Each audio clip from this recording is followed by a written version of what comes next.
Hello everybody, my book on Eastbourne has finally come through from Amazon. It's available worldwide now and it builds a story about all the locals. I mean, here we have the Huggets and Charlie Boneshide, and the whole book is crammed full with images of old Eastbourne. A lot of them are quite rare photos that come from private collections that have never been seen before. So we have all the local families, or certainly a lot of them, and how Eastbourne came into being. And we also have some really great stories. Ted Hyde found an old copy of a really ancient poem about Holywell, and I'll see if I can read it because this is really interesting. Drink to me from this cup, and I will pledge with mine Holywell's sweet water sup, no need to want for wine. I've supped on ale and on stout, no honour 'twas to me. Now I imbibe on waters clear that trickle near the sea. To family beer money send, and let thy good deeds shine. The crystal stream, libacious friend, is purer far than wine. Then fill from the Holywell thy cup, from thence too I'll fill mine. The rill that filters through the rock is sweeter far than wine.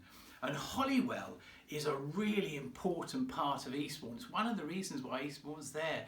And the book is full of old stories. There's even the odd murder, ghost stories. I've got a brilliant ghost story. Let me just read this one. I've marked the page.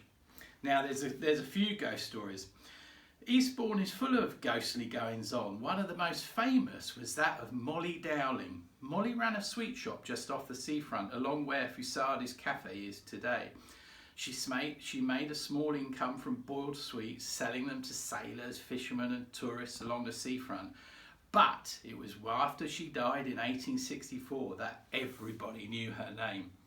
The papers say that one night, just after midnight, Mr. Brown was awoken with a start. Standing at the edge of his bed in the moonlight was Molly Dowling. He immediately recognised her and he called to her, but she disappeared through the wall towards the seafront. Later that morning, her old neighbours, the Hyde family, very famous in Eastbourne, they were preparing their boats down on the beach when they saw Molly watching her, a white light emanating around her. James Hyde knew Molly well. He lived next door to her when she was alive.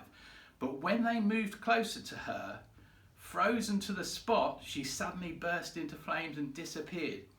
Understandably, they didn't go out in their boats that morning and a huge squall erupted.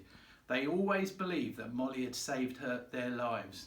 So there's stories like that, but there's all the ancient pictures and ancient families. I really hope that everybody enjoys it. Bye for now.